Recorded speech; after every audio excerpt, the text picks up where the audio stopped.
Today, we geek out about 40 Thieves.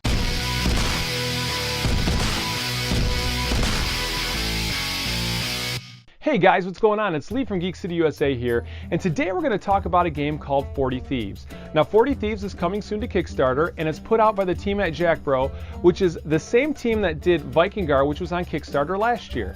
Now, in 40 Thieves, you are a thief and you're trying to steal the most sapphires while avoiding the evil eyes. So I'm going to take you over here. I'll give you a brief overview of the game, kind of what a turn run through will look like, and then I'll come back and I'll give you my opinion. Okay, so this is a setup of 40 Thieves. Now, first things let me tell you is that this is a prototype copy. So your copy, the final release, won't have a sticker on top. There was a change in the game, so I put these stickers on. And then these will actually be wooden eyes, the evil eye meeples. And then these may or may not change. I'm not sure if this is final. I would assume that it would be a little more sapphire-like, but I'm not sure. All right, so the goal of the game is to end the game with the most sapphires. And you do this by stealing them throughout the game. And in order to steal them, you have two options.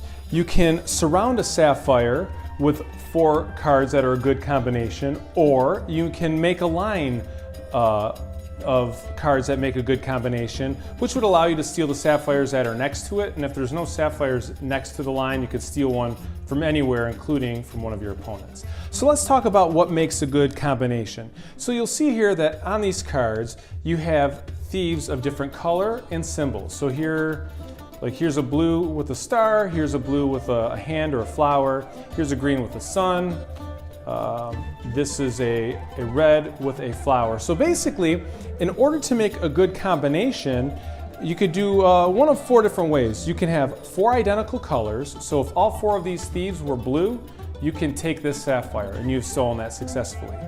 Or if each one of these was a different color, like if one of these was yellow, which maybe one of these cards are yellow, none of those are yellow, but if this guy were a yellow card, so let's say, here we go, I'll just put this guy here. If that was a combination, you could take the sapphire that way. Another option is for all 4 of these symbols to be alike. So, or to be alike. So if you have 4 clubs, you would be able to take this, or if all the symbols are different, you may take that as well. So in this case, each one of these symbols is a different symbol, so I would have a good combination. I could steal this. So then when you steal by making a square, so when you surround something, let's say those are the cards, those stay out and in play. So now you actually have these to work off of to make another combination. So let's talk about how you make those combinations. So on a turn, everything's going to start face down. And you're going to look at these cards, and you'll notice that each card has a picture of a jar that's got one of the symbols and a color. So by looking at this, I know one of 3 things. I know that this card is either a red card, this card has a club symbol, or it's a special card. So if I flip it, this is a red card.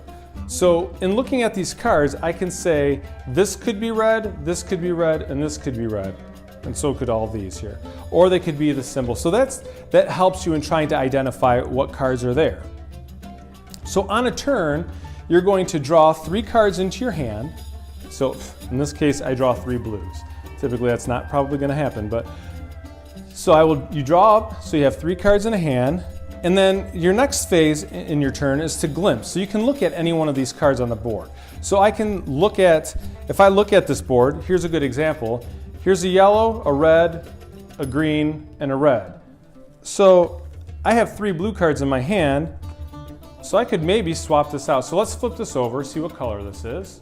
And this is a yellow card. So that was my glimpse phase, and I would put that face down. Now I have an action turn. So on my action, I can replace the card that's on the board with one of the cards that's in my hand. So I could put this here and pick this up. Or I can swap 2 cards that are adjacent to one another. So I could take these 2 cards and swap them like so. Or if I have an action card in my hand, or if I have a special card in my hand, which your special cards will be one of these gray cards here. And again, I think this art is not final, those will look different, but these are all special cards, each with an individual action. So as my third option, I could play one of those cards for their action. And then once I do that, I can try a steal. So let's say on my turn, so I drew up to 3 cards. I'm looking here, I want each one of these to be a different color. So I'm going to swap these because I glimpsed at that yellow card. So now I know that this is a blue card. So now, that was my action. So now I can attempt to steal. So I can say, okay, I'm gonna go for it. So that's blue. I'm hoping that this is green. That's green. I'm hoping that this is red. Now that's blue. Although, oh no, those symbols are different, and that's red. So I did not have the match because I needed a yellow card. So in all actuality, I could have left that yellow card and had it. So anyway, I failed, so I'm gonna take an evil eye. Now what these evil eyes are, these are worth negative points at the end of the game. So because I guessed and I guessed incorrectly, I take an evil eye, and that is my penalty. So then I flip these cards, and then it goes back to my opponent. So now as my opponent, I'm going to go ahead and draw 3 cards. And I'll look at the 3 cards that I have, and I see I have a yellow, a green, and a sapphire. So this sapphire, I could play it as an action, which would give me, or actually which would let me steal a sapphire from my opponent.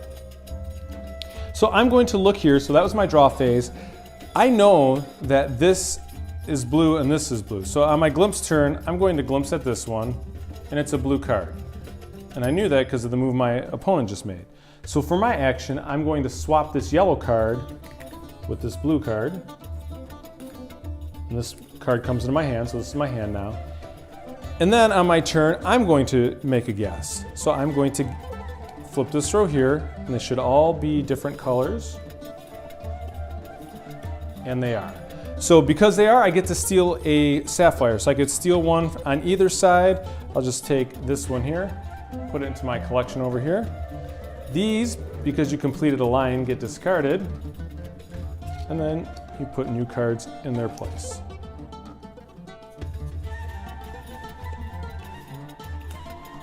And then you go back and forth throughout the game until all the sapphires are gone. All right, so I just stacked the deck so I can show an example of kind of a cool little strategy here. So now remember, if you flip 4, they stay out open on the board. So if this was a match, this sapphire would be gone. But these would stay on the board, and you can use them to kind of plan going forward. So let's say that on my turn, I did a whole bunch of moves, and now I'm going to guess, and I'm going to attempt to steal, and I'm going to guess that this row is going to be a good match. So I've got a green card, I've got a yellow card, I have a red card, and I have a blue card. So that's awesome. So I just completed this row. So I get to steal a sapphire. However, these are also a good match. So I've completed this as well. So as a result, I get to take this sapphire, and then I get to take any sapphire on either side of this row because I completed that row. So I could take this and that, put them into my collection, and then this row would get discarded. So you see, in that way, I was able to take 2 sapphires at a time. All right, so now I want to talk about the special cards, and these are the special cards. Now, each one has a different power, and they do something different whether you flip them when you glimpse them or whether you play them from your hand. So let's talk about if we play them from our hand. So this here is the Evil Eye card. If I were to play this card as an action on my turn, this would allow me to, I would give it to my opponent and they would essentially take an Evil Eye. So this would, if I gave this over here, this guy would get an extra Evil Eye, so this would be worth negative points at the end of the game. He would hold that into his stash. This here is the dagger. Now the dagger allows me to cancel any special card played by an opponent. So for example, if somebody played this card on me and said, you have to take an Evil Eye, I can give them this dagger and say, no, I don't think so. This here is a lantern. Now if I play this out of my hand, this allows me during the glimpse phase, I would play this at the start of my turn, and then during the glimpse phase, I can look at 2 cards that are side by side. So I can flip this guy and this guy and peek at them and see what they are. Now remember, when you glimpse, your opponents don't see them, just you do. And then there's the Sapphire card, and if I play the Sapphire card on my turn as an action, this allows me to take a Sapphire from one of my opponents. And then finally, this is the jar. And the jar lets me discard one of my evil eyes if I play it during my action phase. So if I were to play this card and I had an Evil Eye, I would be able to get rid of it. So now let's talk about if we flip those during our glimpse phase. So if I flip this during my glimpse phase, and this is a lantern. Now if I flip this, I have to reveal it to everybody, and then I have to reveal 3 cards that's adjacent to the lantern. And everybody gets to see those. So I can flip, and if I want to, I would go 1, 2, 3. And then everybody would know what those are. Now if I flip during my turn, during a glimpse, and I flip and I peek this is the sapphire, I would reveal this to everybody, and then I could take this into my supply. This is the same as though I had one of these sapphires, and that's worth a point for me at the end of the game. So I would add this to my total at the end. After I take that, I would put this here in its place, draw a card from the deck, and put it in its place. And then, let's see, we have the dagger. So if you flip the dagger, you reveal it to everybody, and then you have to discard your hand. So if I flip to glimpse this, I have 3 cards in my hand. If I flip this, I would have to discard my hand, and I would have no cards to play with during my turn. If I flip this one, this here is the eye. Now when you flip the evil eye, it has no effect during the glimpse phase, and you're able to keep it secret. But remember, later, if I were to swap a card in my hand as an action and take this into my hand, I could give this to my opponent and it would be worth negative points to them. And then finally, this here. Now the jar, when you flip it, it has no effect during the glimpse phase. I can peek at it and I don't have to show any of my opponents. However, when I'm doing a full reveal, I'm trying to go for a steal, that's worth a while. So let's kind of make this deck look like something here.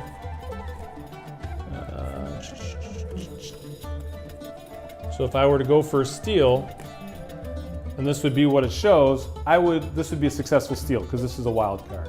So this could be a blue card in that case. And again, you keep playing until all of the sapphires are off of the board, and then you total your sapphires with whatever evil eye cards and sapphire cards you have. So like if this was what I ended the game with, I would say, here's 1 point, but this is -1, so these would cancel each other out. And then I would say, okay, 1, 2, 3, 4, whoops. 1, 2, 3, 4, 5 sapphires and 2 evil eyes. So the 2 evil eyes cancel out 2 of the sapphires because those are worth negative points. So I would have 3 points at the end of the game. Person with the most points wins, and that is the game. All right, guys, that was 40 Thieves. All right, so let's start by talking about the presentation of the game.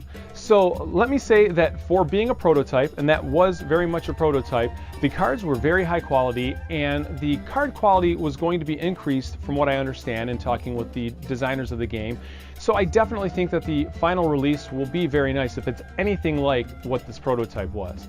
I also know that the evil eyes, obviously they were cubes in this game, and they're going to be more of a designed meeple, as well as I believe the sapphires are going to be different. But as far as the presentation of the game looked great. Having circular cards was something that was different, and I thought that helped the game stand out, and it kind of added to the whole vibe of the game. It made it feel fresh and feel different, so I was definitely a fan of that. All right, so let's talk about the gameplay.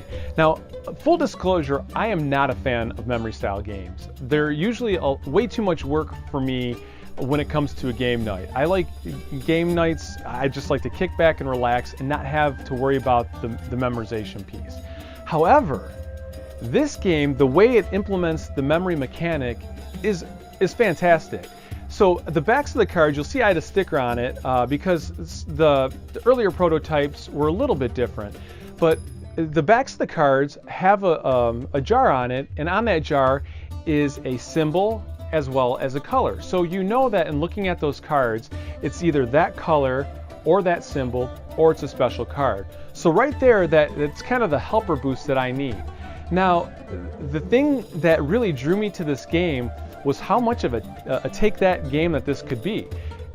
It's a game that makes it okay to steal from your friends because you're gonna play a card and you're gonna wanna steal a sapphire from them. And a lot of this game comes down to the final last wire of the game, the last few plays, because somebody who's leading the game can become a target. And you can totally draw out the game so that instead of taking the last sapphire, so you can try to maybe find a card that gets rid of your evil eyes, gives your opponent an evil eye, or steals some sapphires from them. So it was an awesome feel for a catch-up mechanic, but again, it added so much variety to the game with the special action cards and everything else in the game that I didn't feel like I was strapped down by a memory component. And I really, really enjoyed this game. I think this game is very accessible. I played it with my kids, I played it with gamers, and I played it with non-gamers, and full spectrum of gamers, from people who are heavily into games and people who just kind of dabble, and it's been well received by everybody. I think this is a game that you could pull out with your family at dinner time, with family you haven't seen, and I also think this is a game that you could play on game night or even in between heavier games. A game doesn't take long to play, and I typically never play one game of this when I sit down. I'll usually play 2 or 3 games in a row just because there's so much noise at the table when you play it, because you start thinking you're gonna win, you get excited about flipping the cards, and if you're wrong, it's like, oh, you know, and everybody else at the table laughs at you. But then there's also those attack cards, the action cards that let you kind of do things to your opponents, that it gets loud and it's a lot of fun. And truth is, every time I've played this game, I've had an absolute riot with it. So I definitely think that this game is worth checking out. The presentation is beautiful. The mock-ups of what the final version is going to look like looks great. There's a playmat that's going to be an option. And the gameplay is just a lot of fun. Again, I don't usually like memory games, and I really enjoy this game. All right, guys, that's it. This is Lee from Geek City, USA. Thanks for hanging out with us. Be sure to like and comment and subscribe and check out our other videos, and I'd love to interact with you guys in the comments below. Once again, thanks for hanging out, and we'll check you out next time.